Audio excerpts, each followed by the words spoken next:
the helicopter pilot in the Army and didn't think the astronaut thing was going to work out, but eventually it did, so I did kind of get it through a different career. Over.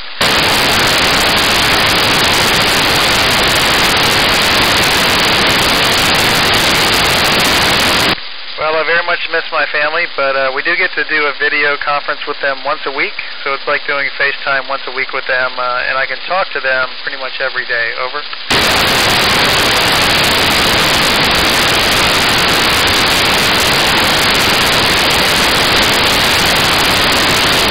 Well, we were strapped into a Russian spacecraft, and it was a great ride, nice and smooth compared to the space shuttle that I flew on previously.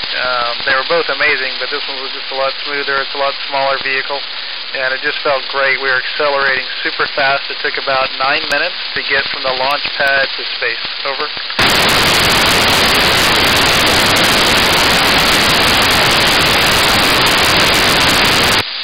Well, that's a good question. We haven't really proven that yet. We did just recently have a 1-year mission where one Russian cosmonaut and one American astronaut were up here for 1 year, and that's the longest in one stay that anybody's ever been in space. Over.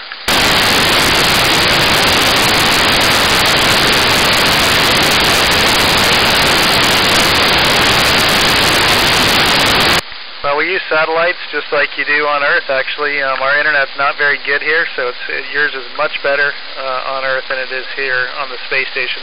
But we do email information back and forth to our friends and family. Over.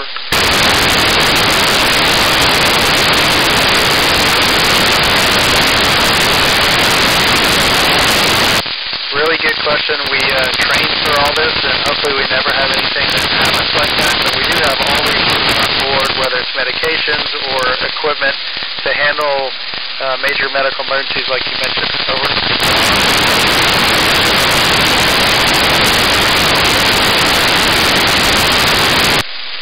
Yeah, absolutely. We have all kind of medical equipment up here. And somebody on our crew was trained to be the medical officer. In our case, it's me. I'm one of the medical officers, even though I'm not a doctor. But if we had anything happen, we would have a real doctor, our flight surgeons on the ground in mission control, talking us through whatever the procedure was. Over.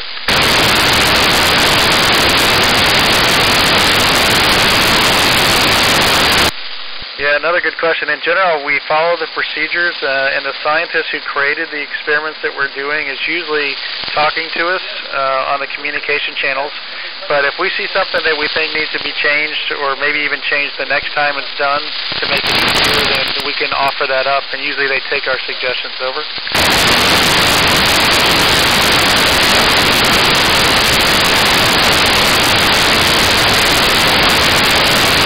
Yeah, absolutely. We cannot do any experiments like you mentioned with open fire. We're in a really high oxygen environment up here, so anything with fire is very, very dangerous. So we try to stay away from things like that.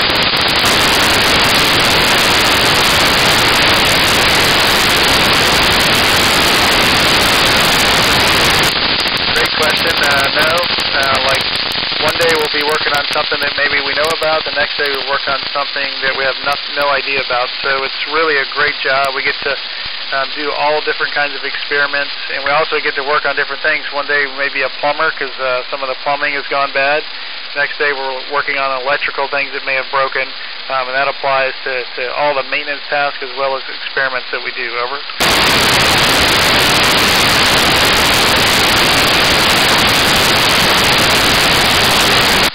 Yes, in general, we go to bed about 10 o'clock at night. We're on Europe time or London time, so it's a little ahead of you guys. So we go to bed about 10 o'clock and we get up at 6 in the morning. Over.